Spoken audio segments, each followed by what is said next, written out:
나누실 말씀은 사도행전 15장 5절에서부터 21절까지의 말씀입니다. 사도행전 15장 5절에서 21절까지의 말씀입니다.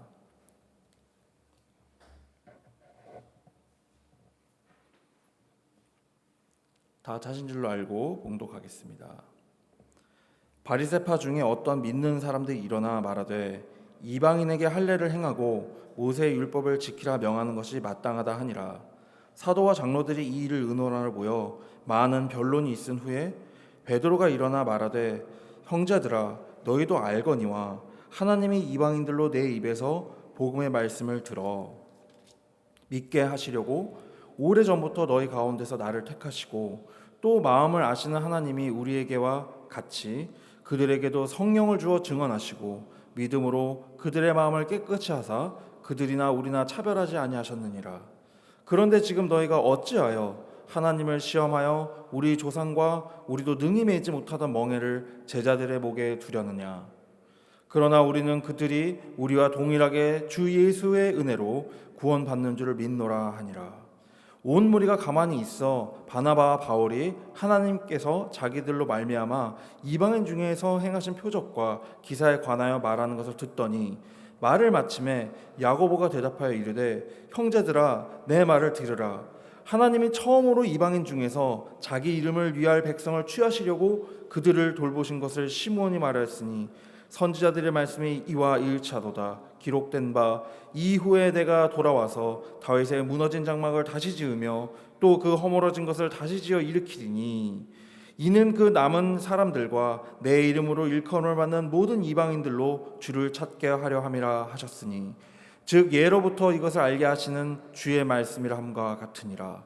그러므로 내 의견에는 이방인 중에서 하나님께로 돌아온 자들을 괴롭게 하지 말고 다만 우상의 더러운 것과 음행과 목매어 죽인 것과 피를 멀리하라고 편지하는 것이 옳으니 이는 예로부터 각 성에서 모세를 전하는 자가 있어 안식일마다 회당에서 그 글을 읽음이라 하더라.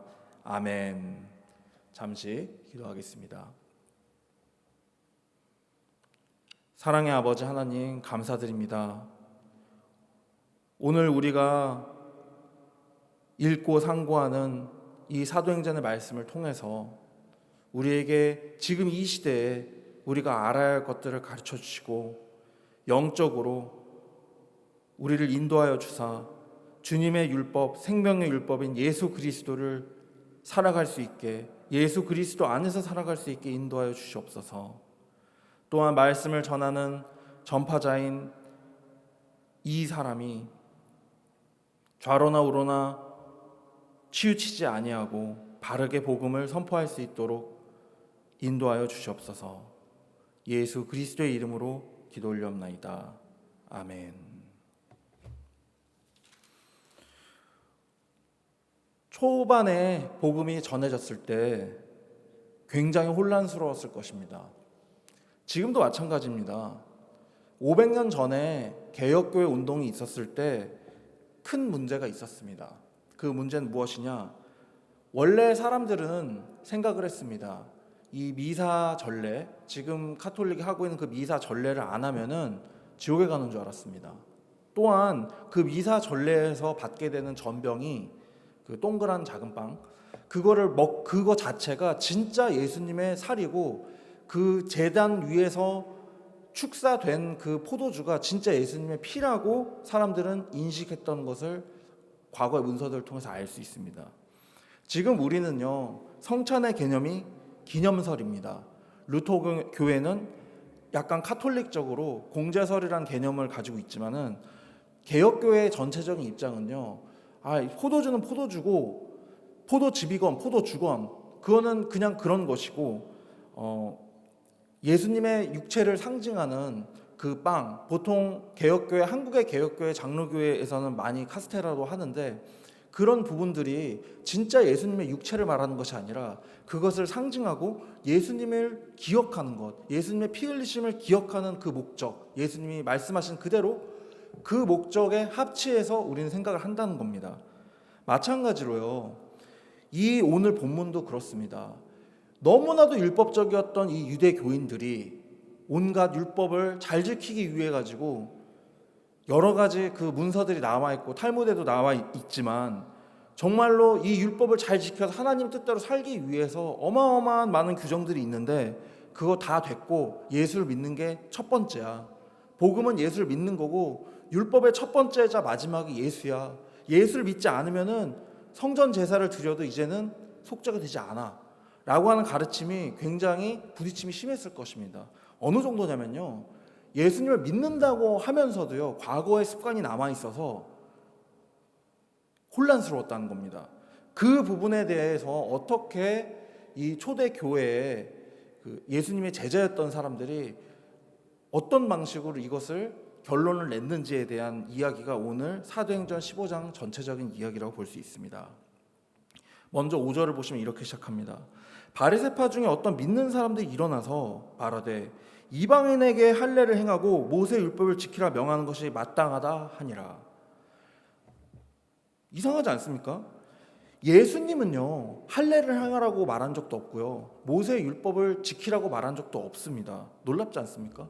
오히려 이렇게 말씀하시죠. 너희가 모세를 공부했고 모세 율법을 안다면 나를 받아들일 텐데 라는 표현을 쓰셨지, 너희는 모세 율법을 잘 지켜야 된다 이런 식으로 얘기하진 않으셨다는 거죠, 예수님이 직접적으로는. 그래서 이 바리새파 유대인들의 일부가 예수님을 믿었겠죠. 사도 바울도 바리새파입니다. 이 바리새파는요 천사의 실존도 믿었을 뿐만 아니라 부활도 믿었습니다. 이들은요 메시아 올 걸 믿었어요. 그리고 그 바리새파 사람들 중에 일부인 사람들이 또한 예수님께 찾아와서 물어봤던 그 니고데모도 바리새파였을 것으로 생각을 합니다. 그런데 예수님을 믿는다는 믿음이요 섞여 있다는 겁니다.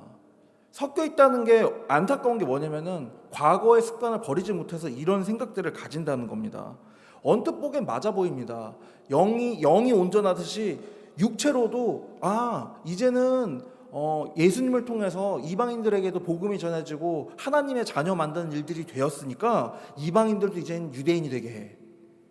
언뜻 보면 되게 맞아 보입니다. 그러나 아니라는 것이죠. 왜 아니냐는 건요, 할례라는 것의 상징 자체가요, 할례라는 것은 하나님의 인침을 받는다는 의미인 것입니다. 하나님의 백성으로 선택됐다는 의미입니다. 마찬가지로 우리는요 예수 그리스도 안에서요 영으로서 그것을 받았다고 분명히 사도 바울은 또 다른 것을 이야기하고 있습니다. 육체의 모양은 아무런 도움이 되지 않는다는 거예요. 그렇기 때문에 이 논란과 분쟁이 있으니까 사도와 장로들이 이 일을 의논하러 모였습니다. 베드로가 먼저 일어나서 얘기했고요, 사도 바울과 바나바가 이방인들을 전도한 얘기도 나왔고요, 야고보가 그것을 성경적으로 정리해서 결론을 냅니다. 어떻게? 다만 우상의 더러운 것과 음행과 목매어 죽인 것과 피를 멀리하라고 편지하는 것이 옳고, 이는 예로부터 각성에서 모세를 전하는 자가 있어 안식일마다 회당에서 그 글을 읽음이라 하더라. 이 얘기가요 왜 이해가 안 되는 줄 아세요? 모세 율법을 우리가 예수님을 믿는 상황에서 모세 율법을 따로 특별하게 공부하지 않고서는요 이 얘기의 속뜻을 알기가 굉장히 어렵습니다. 또 지금 시대에도 영적인 해석으로서 읽는 게 아니라 사회적인 해석, 즉 이 문화적 컨텍스트로 앞뒤 문맥으로 읽기에는 굉장히 어려운 부분이 없잖아 있습니다. 그럼 율법은 뭐라고 얘기하냐? 율법에서 말하는 우상의 더러운 것, 율법에서 말하는 음행, 율법에서 말하는 목매어 죽인 것과 율법에서 말하는 피를 멀리하라고 하는 것이 전부 다 성결하지 않은 것과 관계된다는 것입니다. 그 성결하지 않다는 것은 어떤 의미일까요? 하나님이 원하지 않는 것, 하나님 반대편에 선 것, 하나님이 받으시지 않는 것, 정하지 않은 것. 우리는 여기에서 굉장히 중요한 것을 발견해야 됩니다. 이 우상의 더러운 것과 음행과 목매어 죽인 것과 피를 멀리하는 게요 다 다른 계명이 아니고요 하나의 계명입니다. 무엇인지 아십니까? 인간적인 것이고요 예수 그리스도와 떨어져 있는 것입니다. 왜 그러면은 이런 방식으로 지금 야고보가 왜 이런 방식으로 편지를 해주자라고 얘기를 했을까요? 21절에 나와 있듯이 이미 모세 율법을 가르치는 사람들은 많아. 근데 그 모세 율법을 배운 상태에서 예수님을 받아들였어. 그래서 혼란이 너무 심하다는 거예요. 다른 부분에서도 신약의 서신서들은 굉장히 많은 부분에서 유대교 이단들, 유대교도 아니고 기독교로 전향을 했으나 유대적인 걸 버리지 못한 이단들과의 싸움이 굉장히 많이 일어나는 것을 볼 수 있습니다. 이것을 지금 우리의 신앙세계, 우리의 삶하고 연결시켜 생각해 보겠습니다. 우리는 기독교인입니다. 예수님을 믿는다는 사람들입니다. 그러나 우리가 집중하고 있고 예배하고 있는 것이 예수님과 그 바른 복음이 아니라면요, 우리도 이 바리새인이었다가 예수님을 믿었지만 끝까지 바리새적인 것을 버리지 못한 이들과도 비슷한 입장일 수 있다는 것입니다. 이것을 먼저 설명해 보겠습니다. 우상의 더러운 것이 뭘까요? 우상의 더러운 것은요, 예수님의 십자가 사건 이후, 부활 이후 성령으로 오셔서 복음이 전해질 때 예루살렘 성전 자체가 우상이 되어버립니다. 왜? 거기서 예배드린다는 행위는요, 예수님이 메시아가 오지 않았다는 행위하고 같은 것이 됩니다. 음행은 무엇이냐? 거기서 소 잡고 양 잡고 하는 것, 피 흘리는 것도, 목매어 죽인 것, 가룟 유다와 같이 자기가 생각한 메시아의 형태가 예수님이 아니었기 때문에 팔아버린 그 가룟 유다 같이 목매어서 죽으면 안 된다는 것, 다시 돌아가면 안 된다는 것, 그걸 비유적으로 그리고 실질적으로 알려줘야 된다고 야고보는 정리하고 있다고 저는 읽었습니다. 물론 다르게 읽을 수도 있습니다. 하지만 지금 사도행전 15장에서 일어나고 있는 이런 혼란스러운 것들은요, 과연 이것이 하나님께서 내버려 두신 것일까요? 아니면 마귀가 공격해 들어오고 있는 것일까요? 이것에 대해서도 생각해 봐야 된다는 겁니다.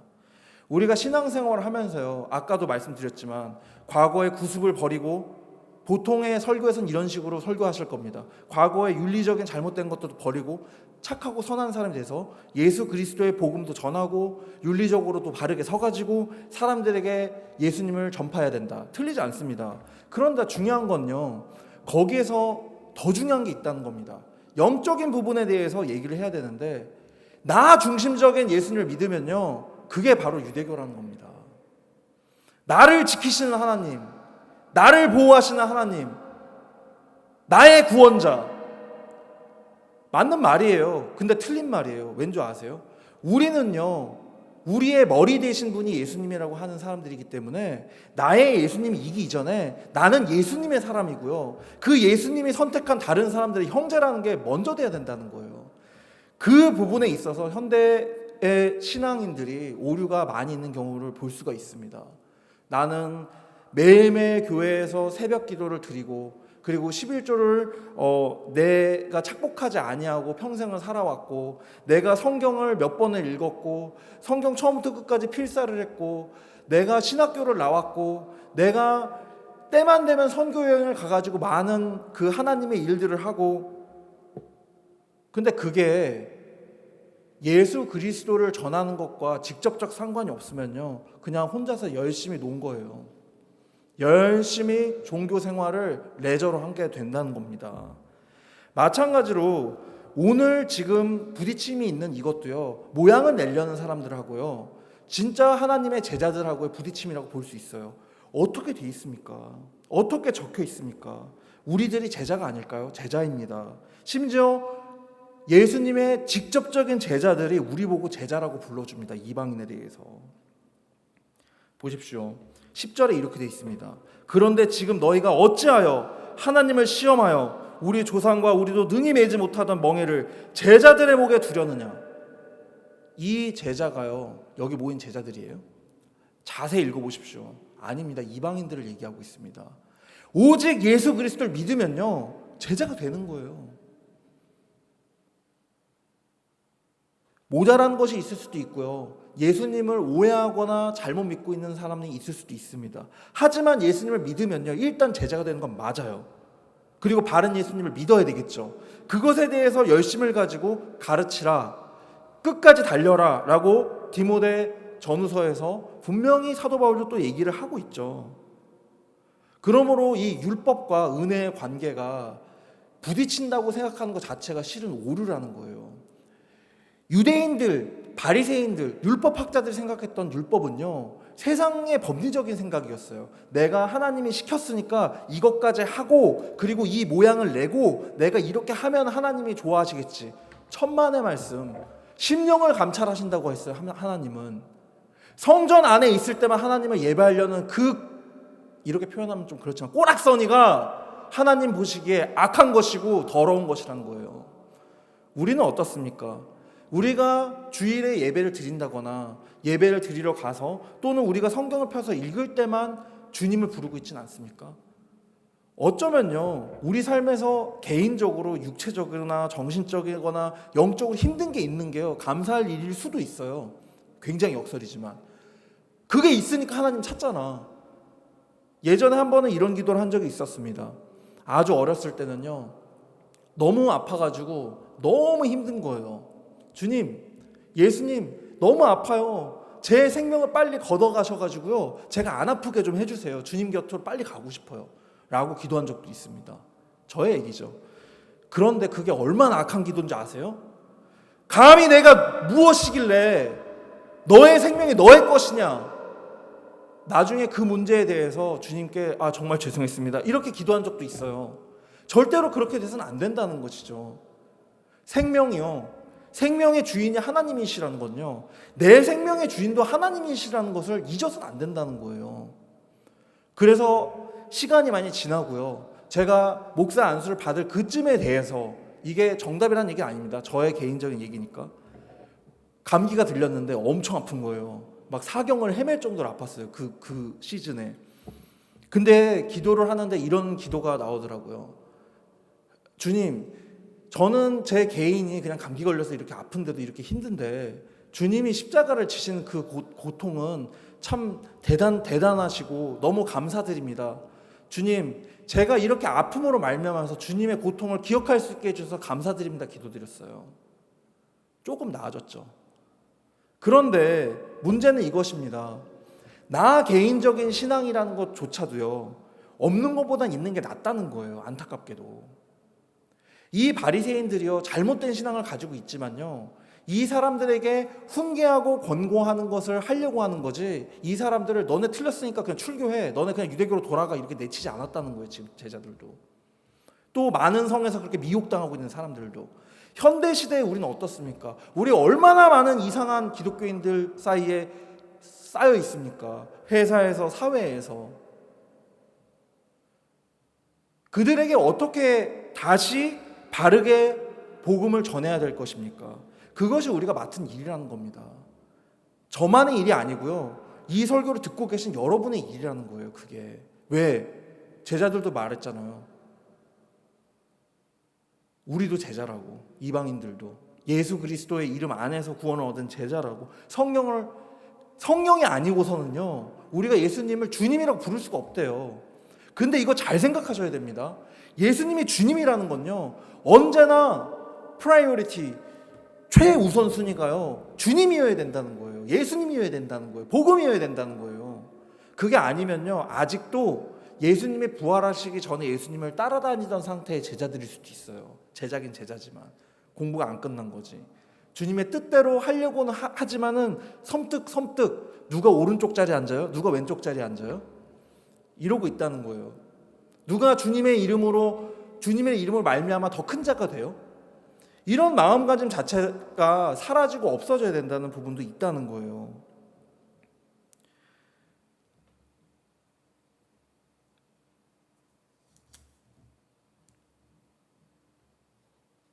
(15절을) 보시면, 선지자들의 말씀이 이와 일치하도다. 기록된 바 이후에 내가 돌아와서 다윗의 무너진 장막을 다시 지으며 또 그 허물어진 것을 다시 지어 일으키리니 이는 그 남은 사람들과 내 이름으로 일컬음을 받는 모든 이방인들로 주를 찾게 하려 함이라 하셨으니. 다윗의 무너진 장막이 다시 일어섰다는 것. 다윗의 장막은 뭘 상징하는 것일까요? 메시아성을 상징하는 것이고 하나님의 나라를 상징하는 것입니다. 하나님의 나라를요, 우리가 죽어서 가는 천국으로만 생각하면 안 된다는 의미도 여기에서 발견할 수 있어야 된다는 겁니다. 그렇다면 이 땅을 살아가면서 어떻게 하나님 나라를 살 수 있을까요?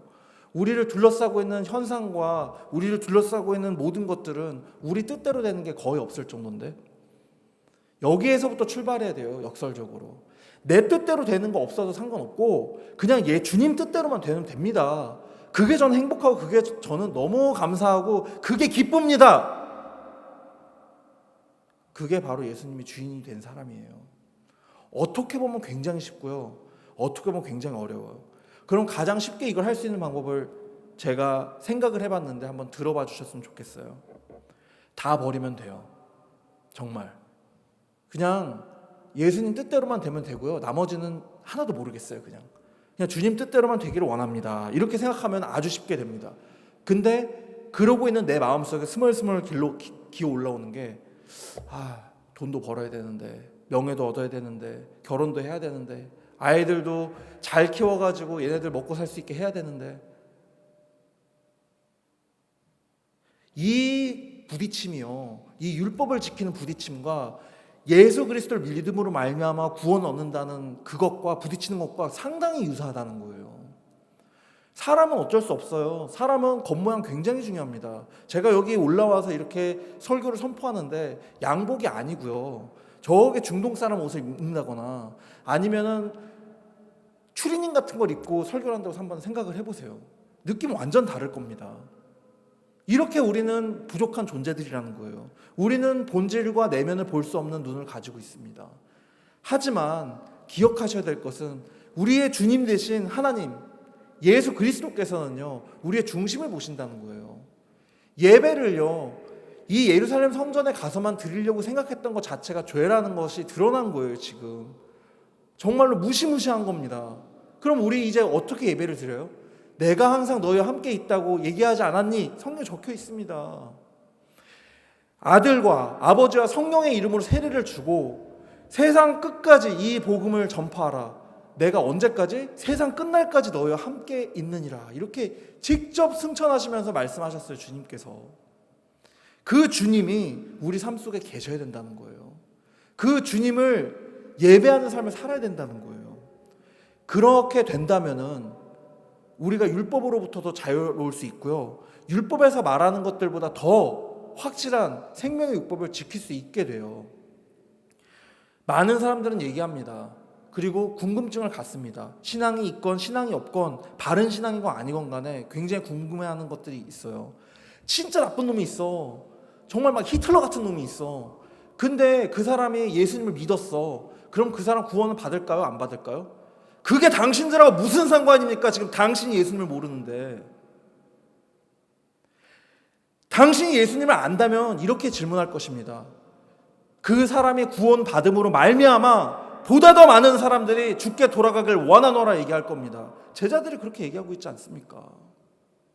우리는요 객관적 질문을 던진다고 하면서도요 굉장히 주관적이고 우리가 하나님이 된 질문을 할 때가 많아요.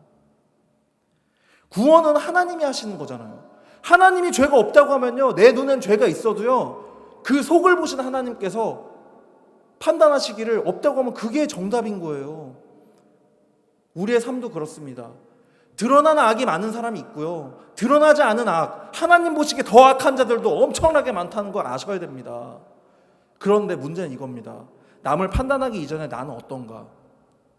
난 정말 예수님이 주님이 된 삶을 살고 있나? 그게 아니라면요 우리도 답이 없는 죄인들이에요. 구원받은 죄인들도 아니고요 그냥 죄인이라고요. 하나님 눈 밖에 있다고.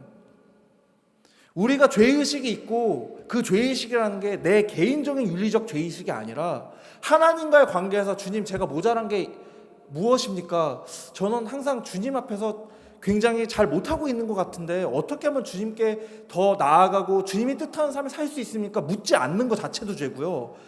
그거 묻기만 하고 행동 안 하는 것도 죄고요. 예수님이 내 죄를 다 속죄해 주셨으니까 난 자유다. 맞습니다. 하지만 그 자유인 사람이 그걸 나누지 않는 것도 죄고요. 이제 우리는 어떻게 해야 될까요? 생명의 율법은요 구약의 율법보다 어쩌면 더 강력한 율법입니다. 더 강력한 생명 자체입니다. 항상 우리와 함께하는 것이고요 항상 우리 안에 있는 것이고 우리를 지켜보고 있다는 겁니다. 선한 행동을 하든 행위적으로 악한 행동을 하든 그 행위에 있어서 지켜보는 자가 몇 명이라고 생각을 하십니까? 내가 보고 있고요. 내 양심이 보고 있고요. 주님이 보고 있고요. 또한 그 죄의 근원인 악도 나를 보고 있다는 겁니다. 온전히 홀로 되는 시간은요, 인간한테 존재하지 않아요. 자기가 혼자라고 착각하면 안 됩니다. 항상 죄는 우리를 집어삼키려고 따라다니고 있고요. 항상 하나님께서는 그 옆에서 우리를 구원하시기 위해 손을 내밀고 계시고 우리의 마음의 문을 두드리고 계시고요. 우리는 바보같이 혼자 쭈글 앉아가지고 모르겠다, 답이 안 나온다 이러고 있고요. 이제 어떻게 해야 되겠습니까? 오늘 이 본문에서 우리가 다루었던 내용은요, 구약의 그 율법을 지키는 게 아니라 예수 그리스도로 말미암아 구원을 얻는 것이고, 그 구원을 얻는 것을 소중하게 여기면서 그걸 전하는 삶을 살아야 되는 것이며, 이 문화적으로 이때 당시에 유대교에서 급격하게 기독교로 오면서 육적인 제사에서 영적 제사로 넘어오면서의 분쟁에 대해서 읽었지만, 왜 저의 지금 선포하는 말씀에 대한 그 해석은요, 그것이 아니라 우리가 삶 속에서 예수님을 어떻게 하면은 겉모양이 아니라 속마음으로 믿을 수 있는지에 대한 이야기를 하고 있는 걸까요? 본문 내용하고 굉장히 달라 보이지 않습니까? 동일한 본문 내용이라는 겁니다. 근데 이 내용이 이때 당시의 사람들은요, 결론적으로 이거예요. 예수님을 더해서 믿는다는 의미지, 예수님을 믿음으로 말미암아 새 사람이 되지 못하는 사람들이 있었다는 겁니다. 우리를 돌아봐야 됩니다. 우리는 과연 예수 그리스도 복음 안에서 새 사람이 되었는가? 그 영적인 것이 무엇인가? 잘 모르겠다면 주님께 기도해야 된다는 겁니다. 내가 바뀌어야 세상도 바뀐다고 얘기하지 않습니까? 세상에 있는 많은 문제들이 있습니다. 그리고 그 문제들은 해결되지 않을 거고요. 더 심해질 수도 있고요. 영원히 해결 안 될 문제들도 있어요. 육체를 가진 인간 세상에서. 그러나요, 확실하게 해결할 수 있는 게 있어요. 내가 더 하나님을 사랑하고요, 내가 더 하나님의 뜻을 위해서 살아가는 것 자체는 해결할 수 있는 문제예요. 내가 판단하지 아니하는 것, 내가 하나님의 입장에서 판단하지 아니하는 그것을 할 수 있다고요. 주님께서 가라고 그러면 가고 서라고 그러면 서는 건 우리가 할 수 있는 일이라는 거예요. 결론적으로 이 신약 성경이, 구약이 아닌 이 신약 성경이 말하고 있는 그 결론이 무엇입니까? 예수 그리스도를 믿는 믿음 안에서 거하라입니다. 그것이 율법의 완성이라고. 율법도 어렵지만요, 그냥 예수님을 믿음으로 말미암아 구원을 얻는다는 게요, 굉장히 쉽지만 아까 말씀드렸듯이 굉장히 어려울 수도 있다는 거예요. 나를 버리지 못하면 끝까지 안 돼요. 그건 나를 버리지 못하면요, 이 목매어 죽인 것 같은 사태가 벌어질 수도 있어요. 왜 하나님은 내가 원하는 스타일로 그렇게 안 하세요? 왜 하나님은 왜 하나님은 이 참소하는 게요, 우리가 하는 게 아니에요. 우리 안에 있는 악, 우리 안에 있는 사탄이 하는 거라고요. 그것을 몰아내고 그것을 없애버리고 그 어둠을 복음이라는 빛으로 몰아내는 우리가 되었으면 좋겠다는 거예요. 만약에 이때 당시에 사람들도 그래요. 온전하게 바리새인으로서 율법을 공부했다고 하더라도요, 사도 바울은 뭐라고 얘기합니까? 그거 다 쓸데없는 거야. 오직 예수 그리스도 복음만이 중요한 거야. 이렇게 얘기하고 있지 않습니까? 그것을 문자적으로 이해하는 게 아니고요, 정말로 그걸 느껴가지고요, 삶에서 그거를 나눌 수 있는 사람들이 되었으면 좋겠다는 거예요. 그러면 실질적 실천 방법으로서 우리가 한번 생각을 해보겠습니다. 성경을 많이 모르는 상태에서도 예수님을 전할 수 있어요. 어떻게 전할 수 있을까요? 예수님에 대해서, 예수님을 믿음으로 말미암아 구원을 얻는다는 게 어떤 것인지 나의 삶을 통해서 보여줄 수 있다는 거예요. 그런 삶을 통해서 보여줄 수 있다는 것까지 생각하는 사람이 윤리적인 죄나 세상에서 보기에도 잘못됐다는 행동들을 할까요, 안 할까요? 자연스럽게 안 하게 된다는 거예요. 실은 더 대단한 것이죠. 겉과 속이 똑같은 사람이 된다는 거예요. 굉장히 어려운 부분이겠죠. 하지만 우리는 예수 그리스도 복음 안에서 이걸 할 수 있습니다. 왜? 주님께서 끝까지 함께 하신다고 했으니까. 저는 그것을 믿습니다. 여러분도 오늘 이 본문에서와 같이 우왕좌왕하는 그런 신앙을 가진 사람들이 아니라 오직 예수 그리스도 안에서 이 사도들이 받았던 그 성령을 받은 자들로서 행하고 생각하고 살 수 있기를 바랍니다. 기도하겠습니다. 주님, 감사드립니다. 모든 일에 있어서 최종 결정을 주님이 하신다는 것을 잊지 않게 해주시옵소서. 우리의 구원이 소중한 것만큼 다른 이들의 구원도 소중한 것을 알아서 우리가 먼저 모범이 되어 제자들로서 주님의 뜻을 이뤄가는 그런 참 제자, 참 예수 그리스도의 자손이 될 수 있게 인도하여 주시옵소서. 예수 그리스도의 이름으로 기도 올리옵나이다. 아멘.